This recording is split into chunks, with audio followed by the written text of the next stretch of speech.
En este video veremos valores extremos de una función. Cuando aplicamos el cálculo diferencial utilizamos la noción de derivada y ya nos encontramos con el concepto de tangente de una curva al que le vamos a agregar el de extremos máximos y mínimos. Estos conceptos son los que dieron origen a lo que modernamente se conoce como cálculo diferencial de la mano del matemático Fermat. En economía, son problemas de maximizar el beneficio o minimizar el costo de producción. Ahora vamos a definir lo que es el máximo absoluto de una función. Dada una función f y un punto c perteneciente a su dominio, se dice que f de c es un máximo absoluto de f si y solo si f de x es menor o igual que f de c para todos los x pertenecientes al dominio de f. Estamos mirando entonces que este f de c es el valor más grande de todos los valores del rango de una función para cualquier valor del dominio. Estos serían los ejemplos gráficos en donde vemos que f de c, que tiene esta medida, es el valor más grande de todos los valores del rango de estas funciones.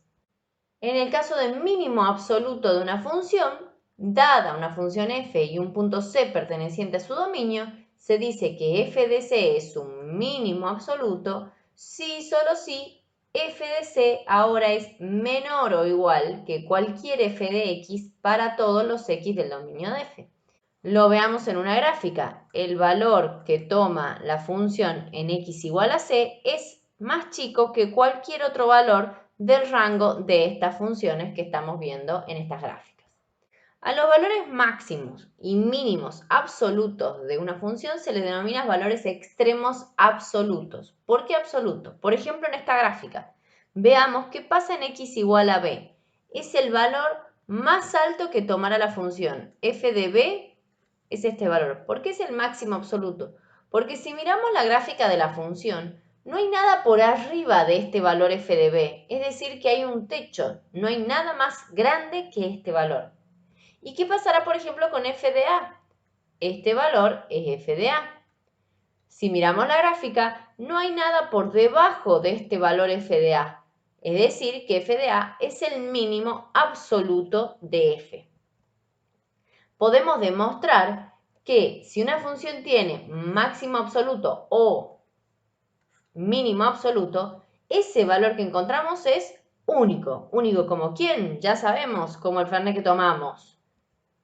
Ahora, estos valores máximos y mínimos únicos pueden alcanzarse en más de un valor del dominio. Entonces no es que tengamos más de un valor máximo o mínimo, sino que tenemos varios lugares en los que se alcanzan. Pueden estar situados tanto en los extremos del dominio, es decir, en los bordes del dominio, como en puntos interiores. Si vemos esta gráfica, por ejemplo, este valor es el máximo valor que toma la función, porque no tenemos nada por arriba.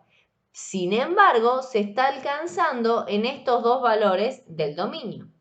¿Y qué pasa con el mínimo? Este valor es el mínimo y se está alcanzando en estos tres valores del dominio.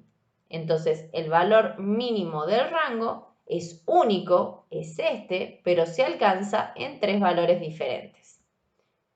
No toda función tiene extremos absolutos. Por ejemplo, la cúbica, que ya la conocemos, tiene esta gráfica. ¿Y qué podemos observar? ¿Tiene un techo? No. ¿Por qué? Si tomamos límite cuando x tiende a menos infinito, vemos que el resultado da infinito. Esta función se va indefinidamente hacia arriba cuando nos vamos hacia infinito.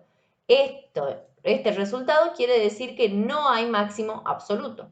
¿Y qué pasa cuando nos vamos hacia más infinito? La función decrece indefinidamente, tenemos resultado menos infinito, nunca va a haber un valor del rango que sea más chico que todos los demás. No hay un piso. La función entonces no tiene extremos absolutos. Vamos a buscar una condición suficiente para que una función tenga extremos absolutos, que es el teorema del máximo y mínimo de una función continua. Veamos bien cuáles son las condiciones de este teorema. Este teorema me dice que si hay una función que es continua en todos los puntos de un intervalo cerrado, entonces tiene un máximo y un mínimo absoluto en ese intervalo que estamos trabajando. Mucho cuidado porque este teorema no ofrece un método para encontrar cuánto valen esos máximo y ese mínimo, pero me asegura que existe. Ahora, ¿cómo vamos a hacer para utilizar este teorema y encontrar cuánto valen? Bueno, vamos a analizar qué comportamiento tiene la primera derivada en los valores del dominio donde f alcanza sus valores extremos. Fíjense, los absolutos, podemos ver que aquí hay una tangente vertical, es decir, que la primera derivada no existe. Y aquí hay una tangente horizontal, es decir, que la primera derivada vale 0. Con esto podremos encarar el método del intervalo cerrado, que para encontrar estos valores extremos vamos a tener que hacer una serie de pasos. Primero, determinar los puntos críticos del intervalo AB. Segundo, encontrar cuánto vale f en cada uno de esos puntos críticos. Tercero, ver cuál es el valor más grande que tomó la función en todos esos puntos críticos, ese valor será el máximo absoluto. Y el valor más pequeño, ese valor será el mínimo absoluto. Miremos con un ejemplo. Tenemos esta función, que es una función polinomial continua en el intervalo cerrado menos 2, 2. ¿Qué nos dice el teorema y los pasos del método cerrado? Que necesitamos buscar los puntos críticos en este intervalo. Para eso necesitamos saber cuánto vale f'. Una vez que tenemos la primera derivada y la pudimos acomodar, vamos a buscar los puntos críticos del dominio. Buscamos puntos críticos por no existencia de la primera derivada, que serán los bordes de este intervalo, y buscamos puntos críticos por igualar a 0 la primera derivada, que toda esta expresión se hará 0 cuando x valga 0, x valga 1 o x valga menos 1. Por lo tanto, los puntos críticos de nuestro dominio serán estos 5. ¿Qué nos decía el método ahora? Calcular el valor de f para cada uno de esos puntos críticos. Una vez que hemos calculado los valores que toma la función en cada uno de estos puntos críticos, miramos cuál es el valor más grande de todos los que están aquí, un medio. Entonces, un medio es máximo absoluto de f. ¿Y en dónde se alcanza? Se alcanza en dos valores del dominio. ¿Y cuál es el más chico de todos estos valores? Menos 4. Entonces, menos 4 es mínimo absoluto de f. Y se alcanza en dos valores del dominio que son menos 2 y 2. Si en nuestra gráfica inicial que estábamos analizando nos situáramos en el punto C y nos centráramos en los valores cercanos a este punto, es decir, el vecindario de C, y por ejemplo restringimos el análisis no a toda la gráfica que tenemos, sino solamente al intervalo AD, estaríamos haciendo estas gráficas. ¿Qué está pasando aquí? El valor que toma la función en C, es decir, f de C, es el más grande de todos los valores del rango en este intervalo AD. Fíjense entonces que estamos en presencia de un máximo, pero solamente en este intervalo. Por ende, este nuevo máximo recibe un nombre especial que se llama máximo relativo de f. ¿Por qué es relativo? Porque si yo considero toda la gráfica, hay otros valores que son más grandes que este, pero este valor es el más grande en un vecindario de ese punto. Lo mismo podemos ocurrir ahora con mínimos. Si centramos nuestra atención en un vecindario de D, haciendo de cuenta que no está el resto de la gráfica, vemos que f de D es un mínimo relativo de f. ¿Por qué? Porque hay otros valores que son más chiquitos que él. Sin embargo, en ese intervalo es el valor más chico. Con esto podemos hacer lo mismo para todos los puntos. Por ejemplo, en f de E es nuevamente un mínimo relativo, f de G será un máximo relativo y f de H será un mínimo relativo, siendo f de I un máximo relativo, ya que ahí se acaba la función. Podemos definir entonces ya de manera precisa máximo relativo. Dada una función f y un punto C perteneciente a su dominio, se dice que f de C es máximo relativo de f si y solo si existe un vecindario en el que se cumple lo que ya sabíamos antes, intersectado con el dominio de f.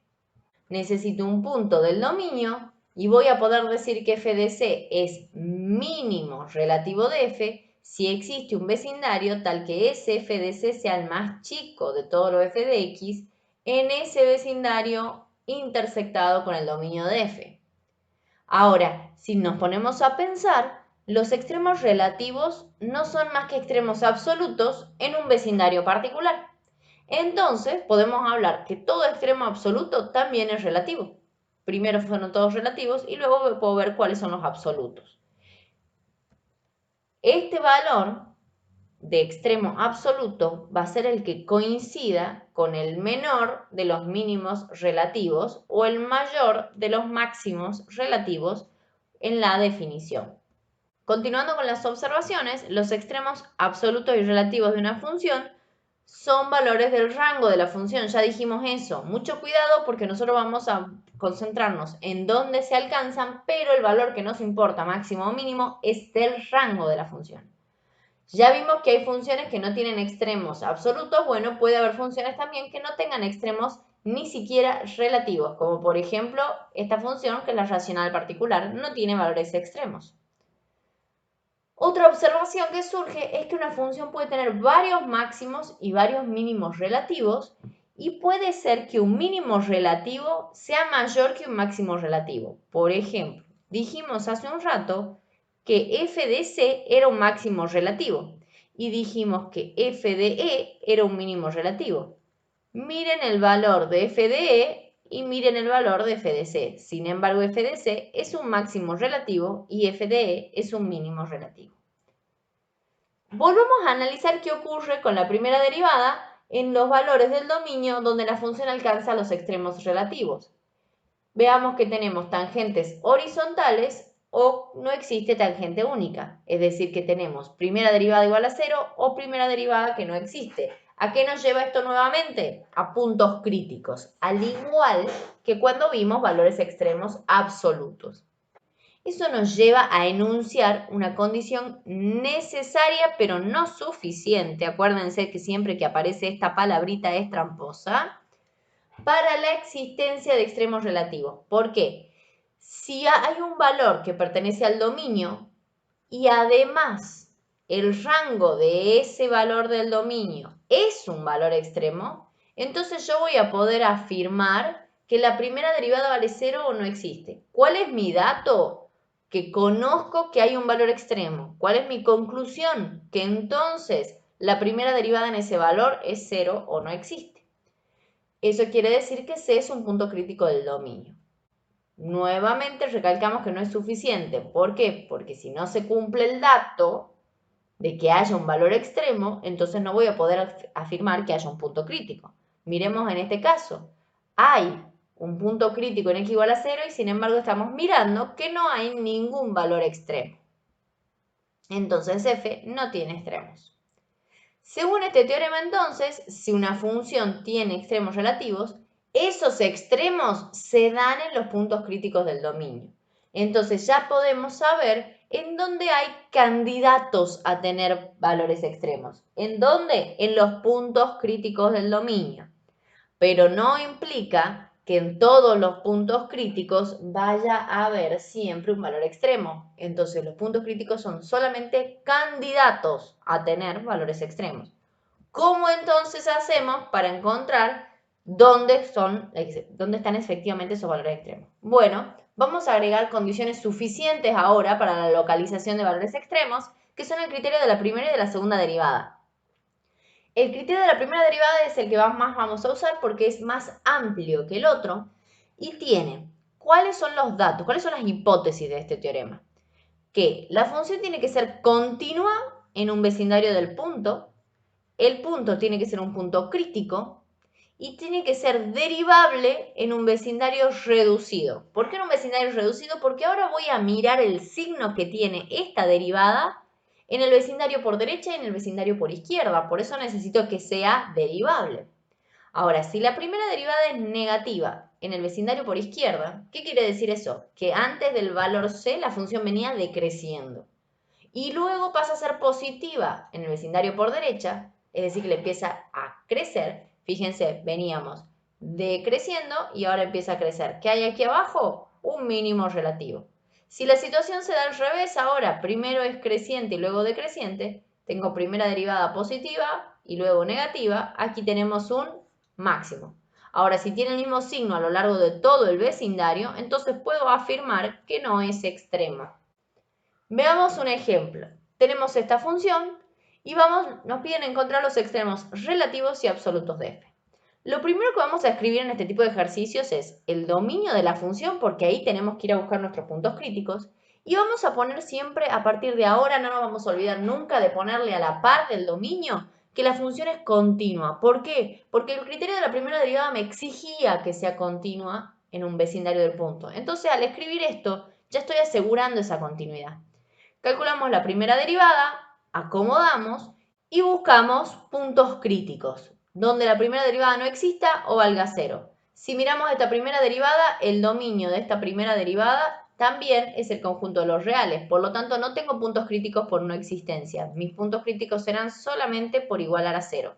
¿Y en qué valores se da? En x igual a 0 y en x igual a menos 2. Ahora, ¿qué hacíamos en funciones crecientes y decrecientes?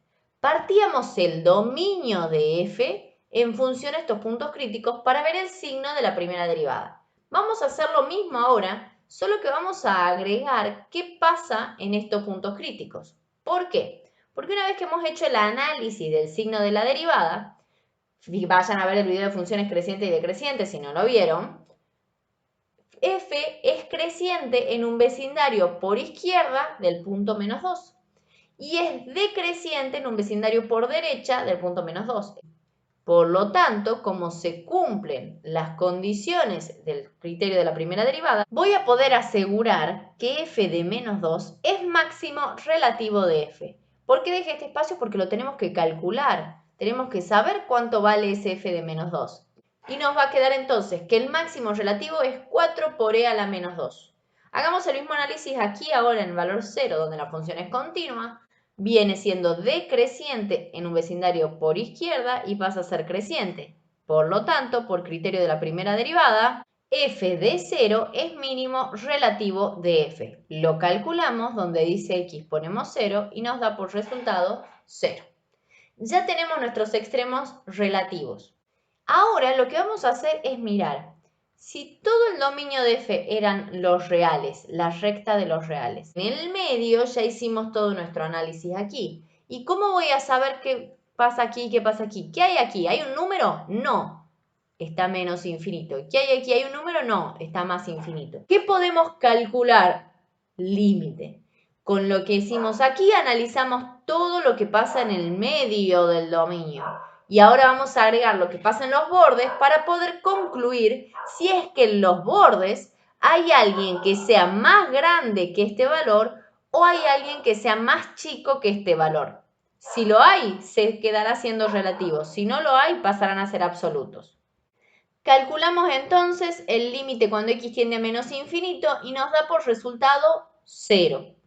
Y calculamos entonces el límite cuando x tiende a más infinito y nos da por resultado más infinito. Este límite es fácil de analizar debido a que si hay algún pedazo del dominio que se va hacia más infinito, nunca voy a tener un valor más grande que todos los demás. Esto me permite concluir que no hay máximo absoluto. En este caso, nosotros habíamos dicho que f de 0 igual a 0 era el mínimo relativo de f. Entonces, veamos, en alguno de estos bordes, ¿encuentro algo más chiquito que mi mínimo relativo? No.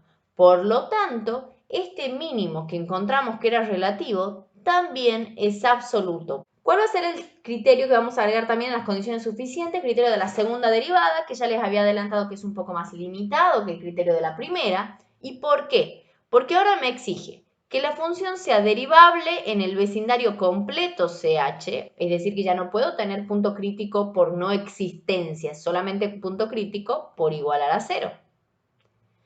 Y tiene que existir la segunda derivada y tiene que ser distinta de 0. ¿Por qué? Porque vamos a analizar el signo de esa segunda derivada. Si esa segunda derivada da positivo, f de c va a ser un mínimo relativo. Si esa segunda derivada da negativo, f de c será un máximo relativo de f. Veamos en este ejemplo cómo podríamos aplicarlo. Siempre empezamos con el dominio de la función, que en este caso los reales, y calculando su derivada. Vamos a buscar puntos críticos. Entonces, calculemos ahora la segunda derivada para aplicar este criterio. El dominio de la segunda derivada será también el conjunto de los números reales. ¿Y qué me interesará de esta segunda derivada? El signo. El signo en cada uno de estos valores puntos críticos que hemos encontrado. Entonces, si calculamos f segunda de la raíz cuarta de un cuarto, f segunda quedará positivo. Por lo tanto, por criterio de la segunda derivada, vamos a poder afirmar que f de la raíz cuarta de un cuarto es mínimo relativo de f. De manera análoga, vamos a hacer f segunda de menos raíz cuarta de un cuarto, vamos a escribirlo aquí, lo que nos importa es el signo, será negativo, y por criterio de la segunda derivada vamos a poder concluir entonces que es máximo relativo de f. Lo que nos va a quedar ver es entonces ahora los extremos absolutos, que como el dominio es los reales, vamos a ver qué pasa con los bordes, es decir, el límite cuando x tiende a más infinito y el límite cuando x tiende a menos infinito de esta función, que la podemos escribir factoreada para tener menos problemas al momento de calcular el límite. Al calcular el límite cuando x tiende a infinito, obtenemos por resultado infinito. ¿Qué quiere decir esto? Que no hay máximo absoluto, que no habrá ningún valor del rango que sea más grande que el resto. Si calculamos ahora el límite cuando x tiende a menos infinito, obtenemos por resultado menos infinito, y ¿esto qué quiere decir? Que no hay mínimo absoluto debido a que no habrá un valor del rango que sea más chico que todos los demás. Entonces, los valores relativos que encontramos quedan siendo solamente relativos. Con esto damos por finalizado valores extremos y lo que se viene es concavidad. Los espero para el próximo video.